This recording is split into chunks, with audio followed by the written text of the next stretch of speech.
Okay, at this point, I'd like to start wrapping up. We're a little bit behind in terms of time. Um, this web presentation has been my attempt to impart a certain methodology regarding the development of a full life cycle web presence and how to manage it thereafter. Again, we've touched base on having a vision, being able to focus on a long-term vision, which will then strongly influence you and your approach and how you go about strategically planning for your web presence or web venture, which will, at that point, strongly influence the type of customers and prospects you decide to pursue, and thereby influencing the relevance of the information architecture you need to develop, and thereby influencing the interaction design that you choose to deliver to your chosen audience, given the prioritized information architecture you plan to develop. We touched base on usability, how that has to be a very strong point in all those disciplines. It influences the strategic planning, the information architecture, and the interaction design, and of course the visual design as well. We touched base very rapidly on web application development. One of the mistakes in trying to switch your story in the middle of the stream, so to say. A lot of companies, again, tend to change the strategic requirements in the middle of a project, which is usually the worst thing you can do in terms of web application development.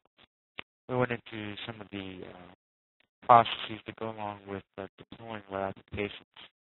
We touched base very briefly on web marketing. Again, I outlined another presentation I've done on the past, which is available on my personal website of eddiedonovan.com. And we wrapped up with ongoing operations.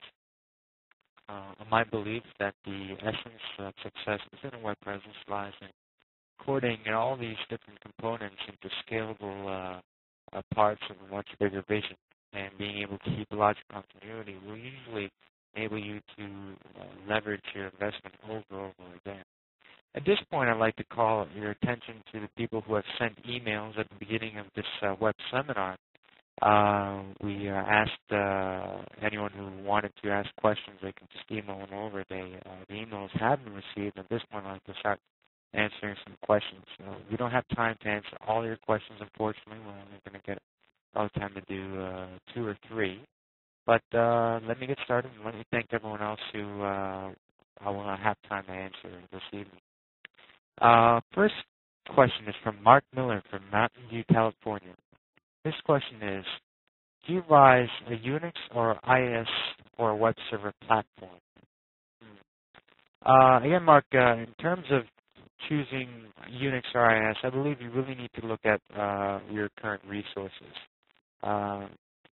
I tend not to be very technology myopic. There are strong advocates of IIS, strong advocates for the Unix platform. I think a lot of it depends on what you're going to build and what you're going to build on it on top. I mean, a lot of companies already have heavily invested into that architecture, Unix architecture. If you're working inside a company that has Oracle databases and that's the technology decision that is predominant, then you'd probably be better off with Unix that way. And of course, if you have web developers who are experienced in that realm of things, then you'd probably be choosing a technology which you can interrelate very easily. If you are working in an NT environment, I would definitely push you to use an IIS server platform. If you're creating a new company and want to choose a new platform from the start, my personal view would probably be to go into the IIS realm of things. The reason why is everybody in the world has Windows experience. IIS is fairly easy to administer, and it has a synchronization in with Access, which then provides the foundation for SQL. It's very easy to create databases, to administer an IIS server, and a lot of the latest tools like Site Server are obviously all coming from the same vendor, Microsoft. So, I mean, you can't go wrong choosing Microsoft these days, given the market share they have in this industry. But it definitely comes up to what skills you have and the people you work with, what skills they have and what resources they're able to put forward. Second question is from Ted Watkins from Toronto, Canada. He's asking, what are some examples of good web design? Well, in terms of good web design, I mentioned I try to stray away from what I think good design is. It doesn't matter if something really looks good unless I know it is helping the web presence enhance the communication we're trying to send out, or whether it's enhancing the usability or the success of the site itself. But if you want a general place where you can go to see what I think are pretty much the best examples of web page design in the world, you should visit this website, www.webpageawards.com, altogether, WEBPAGEAWARDS. In fact, there's about 20 different categories, and I think it's the most competitive web award of its kind. You'll see awards given to websites focusing on personal homepages to automotive homepages, any industry, you name it, it's there. Third question I have from Donald McCabe from Burlington, Mass. I manage the MIS department of my company, and I am in the charge of all corporate site development. Should I build my internal web team, hire an agency, or temporary contractors? Well, Donald, it comes down to, again, what you're trying to build and what resources you have at your disposal. But what I can attempt to do is give you some things you can expect if you decide to do one of those three options or decide to use a bit of all three.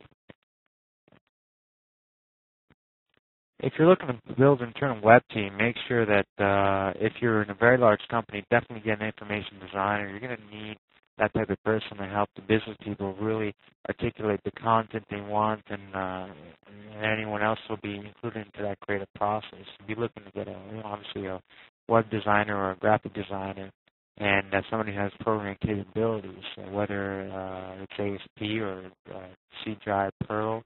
Again, that depends on technology that you've chosen for your platform.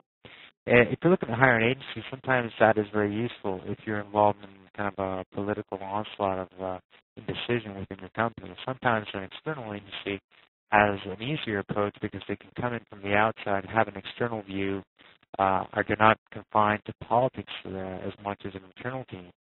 And so, unfortunately, the drawback of an agency is the following. You're going to have to kind of give up control in terms of time constraints. A lot of agencies claim to work fast, but